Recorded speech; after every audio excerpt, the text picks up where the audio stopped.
नमस्कार। मैं अनामिका आप सभी का हार्दिक अभिनंदन और स्वागत करती हूँ और आशा करती हूँ आप सभी बहुत अच्छे से होंगे। जब जब होई धर्म की हानि, बढ़ई असुर अधम अभिमानी, तब तब प्रभु धरि विविध शरीरा, हरहि दया निधि सज्जन पीरा। रामायण की इस चौपाई का अर्थ है, जब जब धर्म की हानि होगी और अभिमानी राक्षस प्रवृत्ति के लोग बढ़ने लगेंगे, तब तब कृपा निधान प्रभु भांति भांति के दिव्य शरीर धारण कर सज्जनों की पीड़ा हरेंगे। वे असुरों को मारकर देवताओं को स्थापित करेंगे। क्या हमने कभी इस बात पर ध्यान दिया कि ऐसा क्या कारण था जिसकी वजह से कलयुग को आना पड़ा?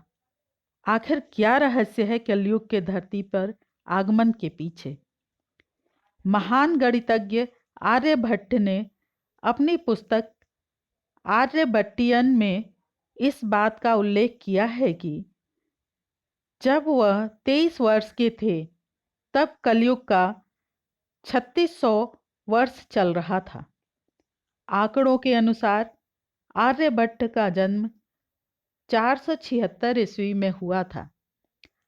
गणना की जाए तो कलयुग का आरंभ 3102 ईस्वी पूर्व हो चुका था। एक बार पृथ्वी बहुत दुखी हो रो रही थी, तो धर्म ने उससे पूछा कि आप दुखी क्यों हो? क्या आप मेरी हालत देखकर दुखी हो? इस पर पृथ्वी बोली, धर्म, तुम तो सब कुछ जानते हो, ऐसे में मेरे दुख का कारण पूछने से क्या लाभ? सत्य, पवित्रता, क्षमा, दया, संतोष, त्याग, शास्त्र विचार, ज्ञान, वैराग्य, शौर्य, तेज, ऐश्वर्य, कांति, कौशल, स्वतंत्रता, निर्भीकता, कोमलता, धैर्य, साहस, उत्साह, कीर्ति, आस्तिकता, स्थिरता, गौरव, अहंकारहीनता आदि गुणों के स्वामी भगवान श्री कृष्ण के स्वधाम जाने की वजह से कलयुग ने मुझ पर कब्जा कर लिया है और मेरा सौभाग्य समाप्त हो गया है। पृथ्वी और धर्म आपस में बात कर ही रहे थे कि कलयुग वहां आ गया और धर्म और पृथ्वी को सताने लगा। उसी समय राजा परीक्षित वहां आ गए और कलयुग पर बहुत क्रोधित हुए और उन्होंने कहा, मैं तुम्हारा वध कर दूंगा। और धर्म से बोले, हे धर्म, सतयुग में आपके तप, पवित्रता, दया और सत्य 4 चरण थे।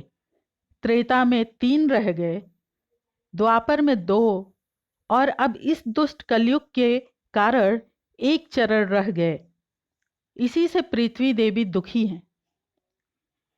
इतना कहते ही राजा परीक्षित ने अपनी तलवार निकाली और कलयुग को मारने आगे बढ़े। कलयुग भयभीत होकर राजा परीक्षित के चरणों में गिर गया और क्षमा याचना करने लगा। राजा परीक्षित ने शरणागत को मारना उचित नहीं समझा, किंतु कलयुग को आदेश दिया कि तू मेरे राज्य से दूर चला जा। इस पर कलयुग बोला कि पूरी पृथ्वी पर आपका साम्राज्य है, मैं कहाँ जाऊं? कृपया आप ही मुझे रहने का स्थान दे। इस पर राजा परीक्षित ने सोचा और विचार कर कहा, धूर्तता, मद्यपान, पर स्त्रीगमन और हिंसा, इन 4 स्थानों में असत्य, मद, काम और क्रोध का निवास होता है। तू इन 4 स्थानों पर रह सकता है। इस पर कलयुग बोला, हे राजन, ये 4 स्थान मेरे लिए अपर्याप्त हैं, अन्य जगह भी मुझे प्रदान कीजिए। इस मांग पर स्वर्ण रूपी स्थान राजा परीक्षित ने कलयुग को दे दिया।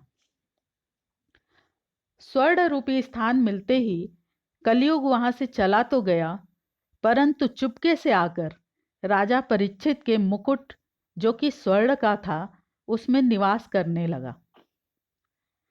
कलयुग का काल 4,32,000 साल लंबा है। अभी देखा जाए तो कलयुग का प्रथम चरण ही चल रहा है। ब्रह्म पुराण के अनुसार कलयुग के अंत में मनुष्य की आयु मात्र 12 वर्ष रह जाएगी।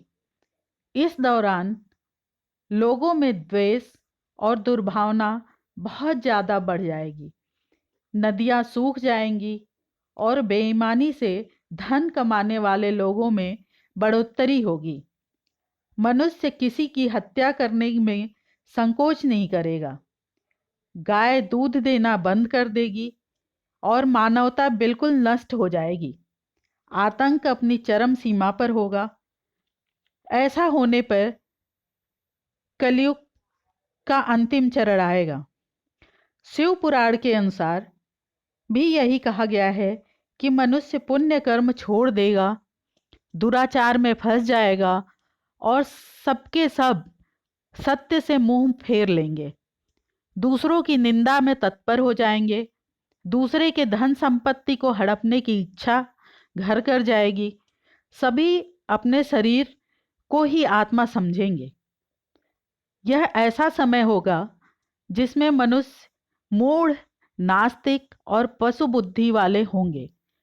संतान माता पिता से द्वेष रखेंगे।